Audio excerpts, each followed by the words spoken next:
Impossible that the coach told everybody else in class that, hey, one of you came to me to the Nicaragua, you wanted to become a sports star, and I told them 4 things are essential in your steps to the top in sports leadership.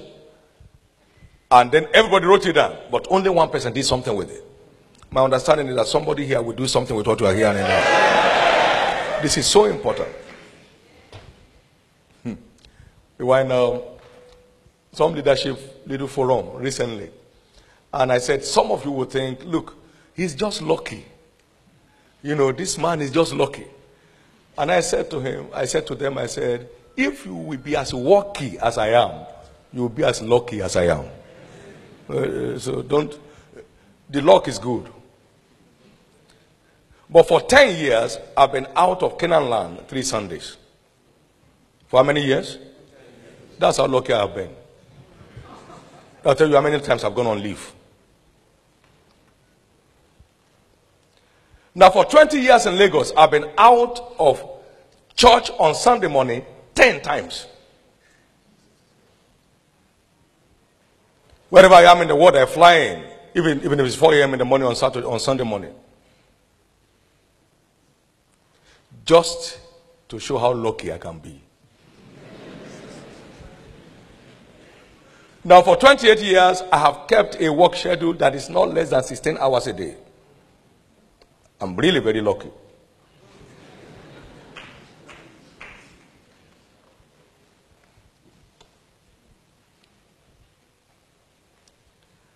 Today, we have over 6,000 people in our employment that earn their monthly wages from the system.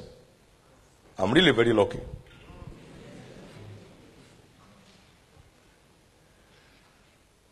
You know, one of these great writers said, success is a matter of luck.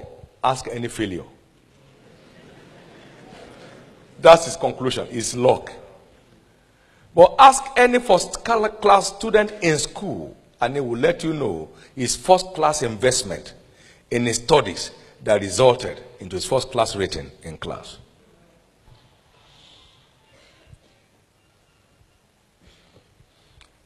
Yonggi Cho was speaking recently, a few weeks ago, in South Korea to a group of people. And he was telling them what he did with his life the last 50 years.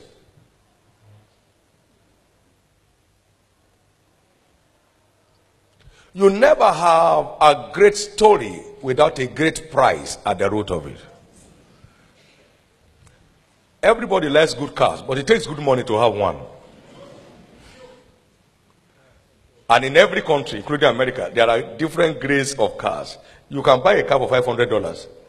And in the same country, you find somebody buying a car for $5 million.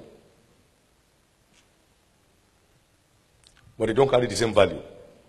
The $5 million car will start on its own for you at the command of a button in your bedroom.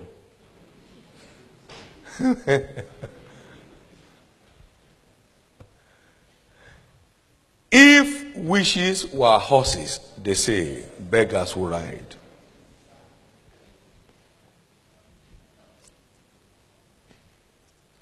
That boy picked up those things and went after it, and he got it. Now see, we also think, like I would say, you don't pray into leadership. Africa is a praying nation.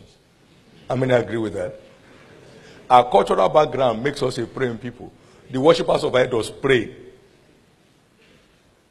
Now, the largest 2 religions in Africa is Islam and Christianity. Prayer. But can you send a child to school who passes the exam only on prayer?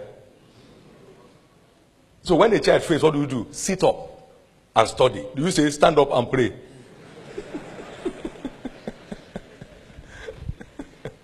You can't become a leader in your class by prayers. There is more to it. Prayer will help you to understand the work you have to do. But it won't be equal to the work. Does it make sense? I know most of us were strong people in the faith in school. But do we read or not? Don't you read? So there is no way to pray yourself into leadership. You know, One woman came to Jesus in Matthew 20 and was asking, I pray that one of my sons will stand by your right and the other one by your left, or the other children can sit anywhere else. And he said, you don't know what you are asking. They don't pray for it. They work at it. You know what I'm saying? They don't pray for it. They work at it. I told my son here when he called me this morning, he said, oh, I've not heard your voice today. I said, yes, but you know I've been working. He said, I know. Because they know I must work. You know, no matter how late it is, 3:30 in the morning I was up to start setting the day up and getting myself together. And that's it. It's not just about wishing it to happen. It's about working at it. Now, Jesus also told a story. He said, I've come to set fire on the earth to give the world a new face. He said, and how am I straightened or stretched until it be accomplished? Luke 12, 49 and 50. So there's a stretching that makes a star. You stretch to make it. We used to have one great Nigerian in NBA, the National Basketball Association. Yes. And this young man had a challenge in one of the seasons that was becoming very obvious. And he couldn't get the basket at a particular range, so the opponents knew. So they keep him always off. And so he was losing ground and was going to fall out of the stuff. But he got a coach, and a coach put him on a particular kind of treatment of 500 throws per day. How many? 500. For 6 months. You too, try it. 500 throws per day. By the next season, he has broken the barrier and his star shot up. Now see, you don't do anything to fall. Just release yourself. You only do something to rise.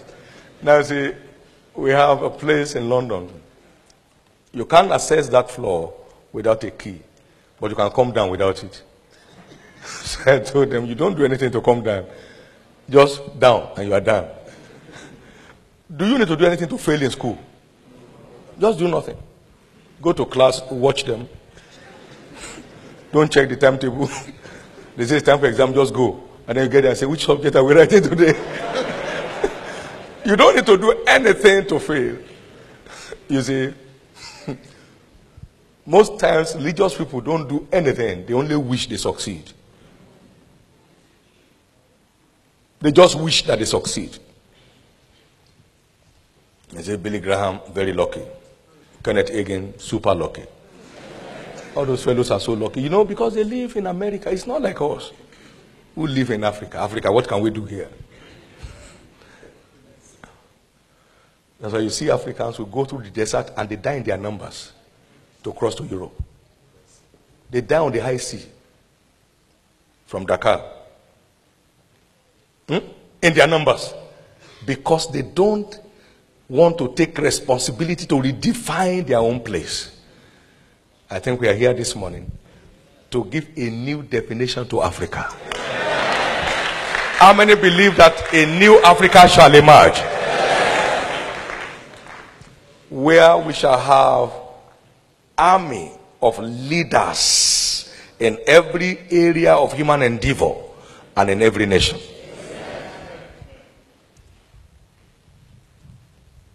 You don't pray into leadership, you pay into it. He said, which of you intending to build a tower does not first sit down and count the cost? So there's always a towerly cost for every tower. You can't build a tower by wishing. It's by paying the towerly cost that goes along with it. This is very important.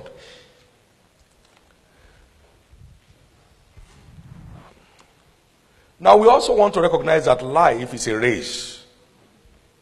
And as a race, you need two legs to participate. Life is a race, and every participant requires two legs to be involved. There is no way one-legged man can compete in a 100 meters race? No. We all need 2 legs to partake in a race. He said, don't you know life is a race and all that I need to run all and one receives the prize. So it is not just running, it's running to get the prize that makes the leader. There are 8 people on the track and then they take 1, 2, 3 and then they say, oh, the others could go to wherever they came from. We are interested in only 1, 2, 3. All others, thank you very much for coming. See you another time. So it is not, there's only 1 gold medal. It goes to number 1. There is silver medal. It goes to number 2. There is bronze medal. It goes to number 3. So it's not that, okay, I participated. No. Did you win the prize? So it is the prize winner in every field that emerges the leader there. So life is a race. Paul was speaking, he said, don't you know that in a race run all and one receives the prize, so run that you may obtain. Hebrews also said that we should run the race, I said before us, with patience. Hebrews 12, 1 and 2. Now, so there's a race that we are involved in. And every time you have a vision is a race. You remember Habakkuk said that he may run. So a vision is a race because you're not the only one that has the vision. So how well you perform in the race is what determines who emerges the leader. Does that make sense? Now, what are the 2 legs? And I'll quickly share them. The 2 legs are essentially capacity and character. What is it? Can I have us say it one more time? Capacity and character. Capacity and character. Capacity and character. Capacity and character. Let me glean it out from 3. You see, there's a man by name Napoleon Bonaparte. How many heard his name before? Napoleon Bonaparte. He said something. He said, the Bible is not just a book. He said, it's a living force that creates its path when applied. Now, what that means is this. There are certain principles that you glean from scriptures that helps to create your desired future. Now, Moses was saying, Jethro was saying to Moses, if you want to accomplish this mission, then position people to share responsibility with you. But these are the requirements for those leaders. 1, he said, look you for among the people, able men. Say with me, able. Now, the word able connotes capacity. He says, such as fear God, men of truth, hating covetousness. All those 3 equals what? Character. Able, capacity. Such as fear God, men of truth. That means integrity. Hating covetousness. Who will not defraud. That means character. Capacity and character. Now, hear what said about David. In Psalm 78 and verse 22, he guided Israel by the skillfulness of his hands and by the integrity of his heart. 78, 72. Skillfulness, capacity. Integrity, character. Now, go down to Acts 6, 1 to 3. Seek ye among the people men of honest report. What is honest report? What is honest report? Now, then full of Holy Ghost and wisdom. What is wisdom? Capacity. Those are the 2 legs upon which great leadership is built. Capacity and character. And then, not to mix the 2 together, they are not the same rating. Capacity is the principal, and character is the sustainer. Whatever capacity delivers, it is character that sustains. Does that make sense? So the two are equally important anyway, but it is capacity first that qualifies for leadership. If you want a driver, the first thing you look for is capacity in driving. Isn't it? No matter how good looking he is, he must be a good driver. If he's applying brake anyhow and telling us, take it easy. You are a good man, but this job can't be for you. So he needs capacity first to secure his place. And then character will help him sustain it. But no matter how good he is, you give him money to go and buy fuel, fill the tank, he puts 1/4. I say, what's happening? I say, maybe the tank is leaking. And they check the floor, there is no fuel on the floor. Now, so for lack of character, he will lose value for his expertise. So it is two together, character and capacity. Capacity and character. Now, here we are in Africa today. There is gross capacity deficiency. Now, don't make a mistake. There are people in ministry today who have never read any book on ministry.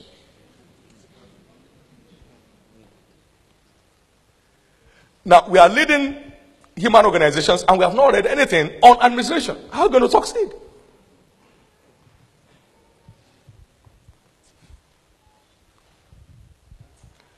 Capacity. Now, if you are traveling anywhere in the world on a long flight, may one Nigerian and one Ghanaian not sit together. They will talk from here to wherever they are going, from here to China, non-stop. They will talk and talk. Even when they sleep, the mouth will still be open. And when they wake up, say, where did I stop?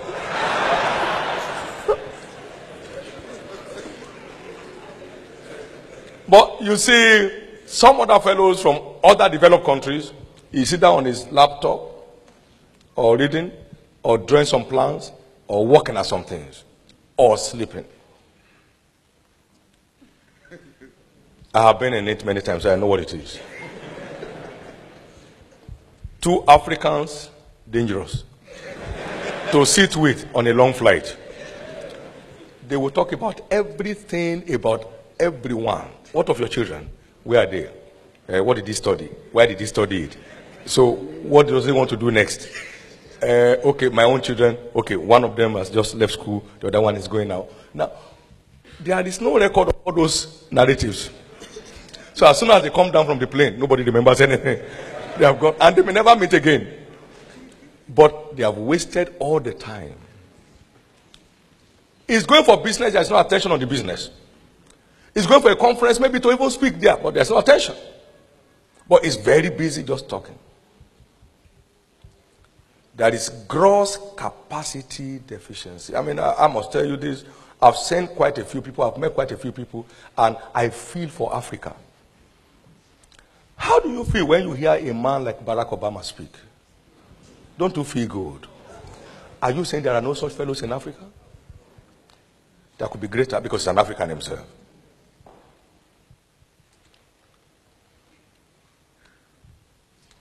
It's so important that we address these two issues before we can compete favorably in this new global world. We need attention on capacity development. And it's an individualistic responsibility. Everybody has to take on that responsibility to excel above his peers in the race. Capacity. Now, in a situation where we now have both capacity and character crisis, you can see we are fully amputated. We are not even allowed to line up on the track because the two things needed are off. Capacity and character deficiency puts you off the race. Completely off. Agree, religion has helped to enhance character to a great extent. But it is not a substitute for capacity development. So these are the two great legs required to compete favorably in a global leadership race. In a global leadership race. Capacity and character. Capacity and character. Capacity and character.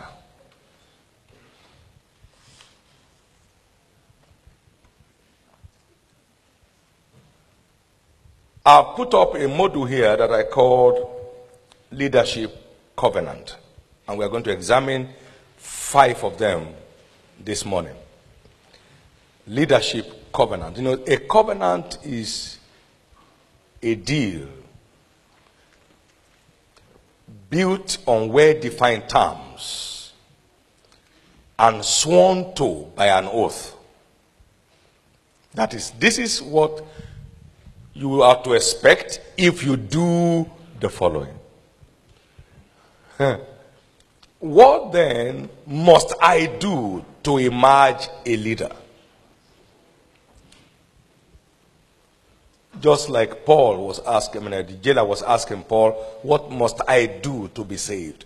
What must I do to emerge a leader?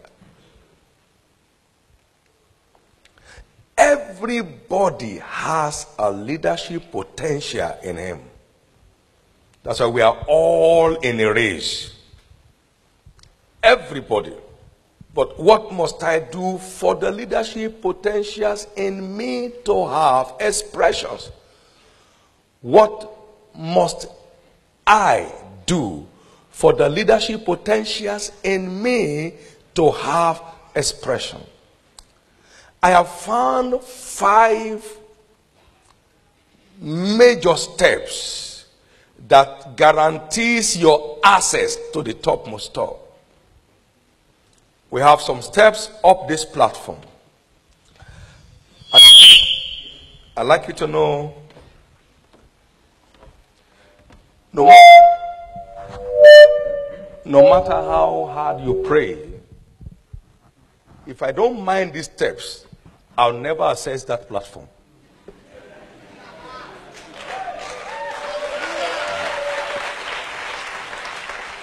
Many of us are trying to access the platform without minding the steps. And so I developed that module to help people know what it takes to get you there. And just anybody can get there. Because everybody has the potentials to be there.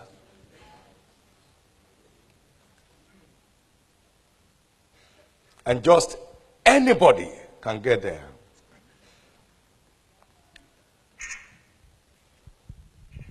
What then are these steps on the ladder? Because leadership is essentially task-defined, vision is number 1 step in the school of leadership. Knowing where you are going is crucial in getting there at all. Where do I belong? What is my field of play? Where is my discipline? Which career do I belong to? Now, that is number 1 gallant step on the ladder to the platform of leadership.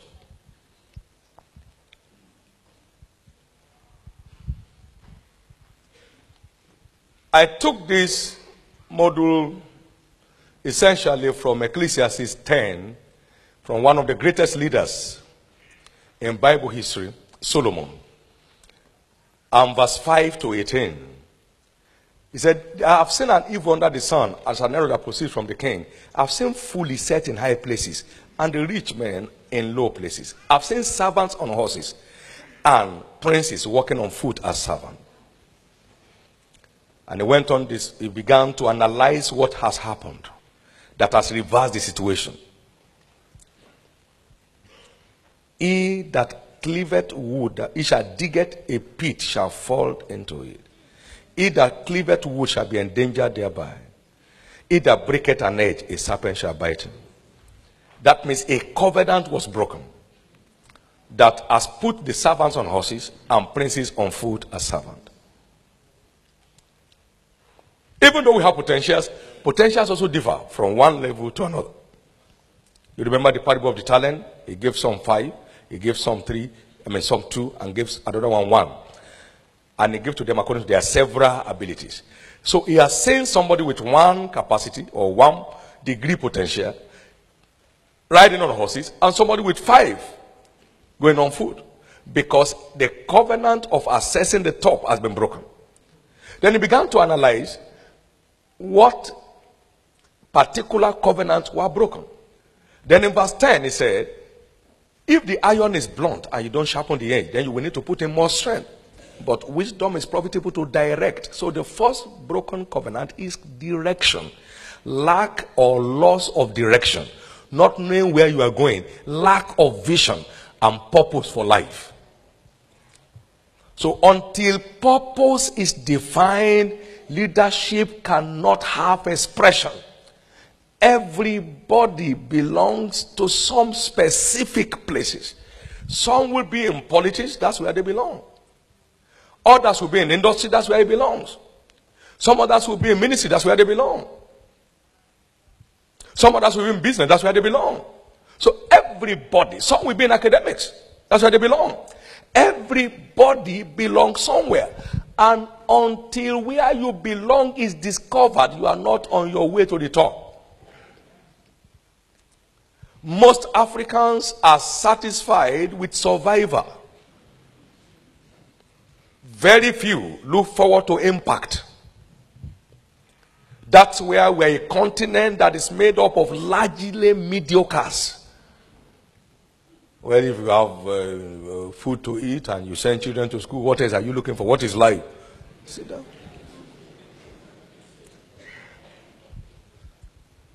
People have gone to the moon. We have not conquered the earth yet. Now they have left the moon and gone to the Mars. We are still struggling with the earth. People have gone into space. We have not survived the air. You know, we have 3% aviation air utilization in Africa. And we have 40% of aviation casualties in Africa. What a paradox. Utilization 3%, accident 40%.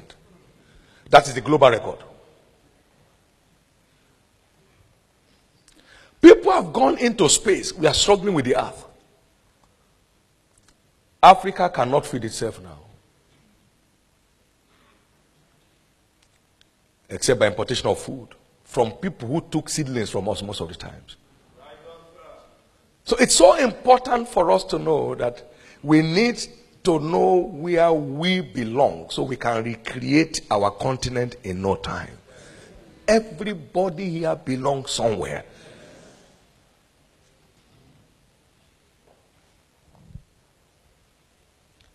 Direction.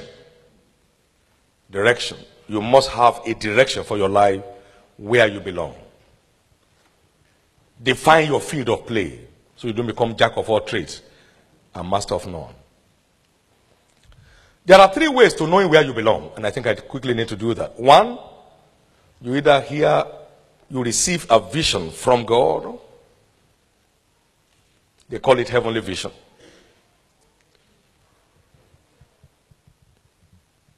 Like you have it in Habakkuk 2, 1-3. You have Paul narrated that in Acts 26, verse 19. Or you discover a gifting in you. There is a gifting in you. Every mortal man on this earth has a divine endowment in his nature. There's an area which turns you on naturally. Does that make sense? No matter where you belong. There's something in you that turns you on naturally.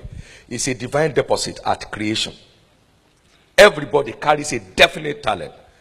So you either have a divine direction by whatever way you get your own, or you discover a gifting inside you, a talent inside you. Remember, he gave them talents and he said, occupy it till I come. So the talents can productively, impactfully engage you till the end of your life. And then number 3, of course, there could be a passion. To discover a burning passion within you.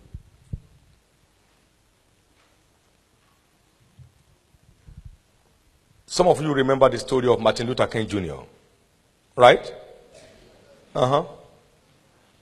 Who fought this racial discrimination to his knees. It was a burning passion. Burning passion.